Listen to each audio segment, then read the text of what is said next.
Olá pessoal, vimos nos dois vídeos anteriores a rentabilidade geral da empresa, medidos pelo ROI, retorno sobre o patrimônio líquido, e o ROIC, retorno sobre o capital investido.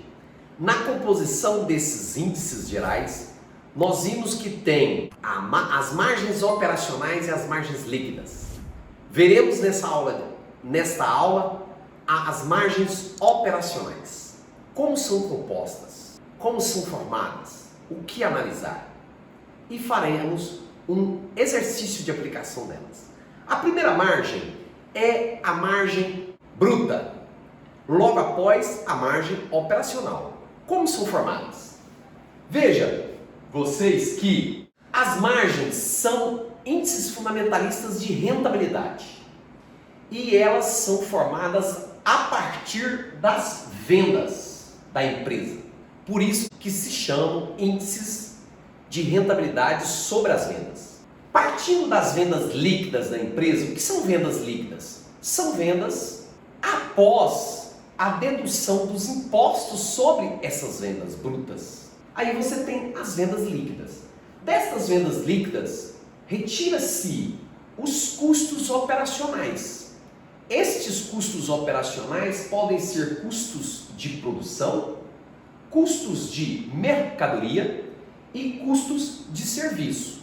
Depende da natureza da empresa. Se for uma empresa industrial, nós temos custos de produção. Se for uma empresa comercial, nós temos custos de mercadoria, e empresas de serviços nós temos custos de prestação de serviço. A dedução dessas vendas com os custos operacionais, nós temos como resultado o lucro bruto. Este lucro bruto, ele forma a primeira margem observada, que é a margem bruta da empresa. O quão bem a empresa é eficiente nos gastos de custos operacionais, seja industrial, seja comercial ou seja de serviço. É medido pela margem bruta. A partir do lucro bruto, nós deduzimos as despesas operacionais. O que são as despesas operacionais? São as despesas de comercialização, despesas de vendas, despesas com marketing e outros, e despesas de expedição do produto e despesas administrativas, que são despesas da administração da empresa. Do lucro bruto menos essas despesas operacionais, eu chego ao que nós chamamos de lucro operacional antes dos juros e impostos, que também é conhecido como EBIT, muito utilizado no mercado financeiro para fins de análise de empresa. Esse EBIT, que é o lucro operacional antes dos juros e impostos sobre as vendas, nos dá a rentabilidade operacional sobre as vendas, que é chamado de margem operacional. É a margem genuína da atividade fim da empresa. Para cada uma unidade monetária que ela executa de vendas líquidas, quanto é transformado ou é retornado em margem operacional. Quanto maior essa margem, mais eficiente é a empresa nos seus gastos operacionais, seja de custos, seja de despesas.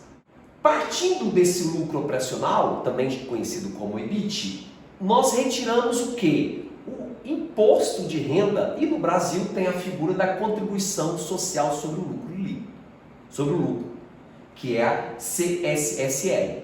Então, do lucro operacional retira-se o imposto, nós chegamos ao que nós conhecemos no mercado financeiro como lucro operacional líquido de imposto de renda, também conhecido como NOPAT ou NOPAT. Este NOPAT sobre as vendas nos dá a margem operacional líquida. Esta margem operacional líquida de impostos é o que nós chamamos no mercado financeiro do lucro líquido proveniente das atividades operacionais. que é um lucro antes das decisões de financiamento, antes das receitas financeiras e despesas financeiras. Ou seja, é o lucro proveniente só da atividade fim da empresa, já líquido de imposto. Muito utilizado, por exemplo, para fins de classificação de risco de rating das empresas. Risco de solvência, risco de inadimplência ou risco de falência. É tudo sinônimo.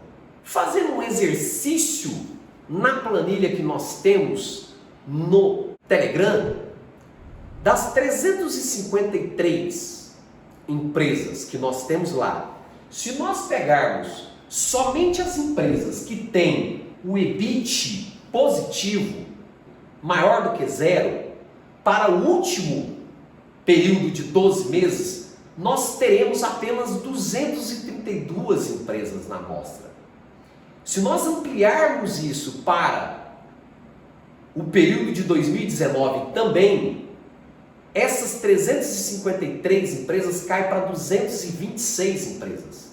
E se nós ampliarmos ainda para 3 anos, ou seja, incluirmos 2018 também, com esse EBIT acima de 0%, ou seja, positivo, cai para 206 empresas na amostra.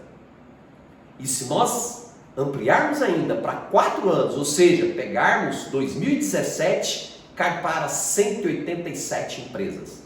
E se formos até 2016, ou seja, nos 5 últimos períodos de EBIT positivo, nós teremos na amostra final apenas 170 empresas. Veja que é um indicador de margem que seleciona bastante as empresas, te mostrando a lucratividade delas. Se essas empresas, durante os últimos 5 períodos, tiveram lucratividade positiva, isso quer dizer que são empresas o quê? Consistentes. São empresas que têm resiliência nas suas margens de lucro operacional antes dos juros impostos, também conhecido como EBIT. Esse é um dos exercícios que nós podemos fazer com essas margens, muito utilizada no mercado financeiro, para selecionar empresas, para comparar empresas para o próximo passo, que é ir para o valuation, ou seja, a avaliação de empresas. Então é isso, pessoal, ficamos por aqui nessa aula. Espero que vocês tenham gostado da explicação, da composição dessas margens operacionais. E agora aproveitem para utilizá-las nas suas análises. Um forte abraço e até mais.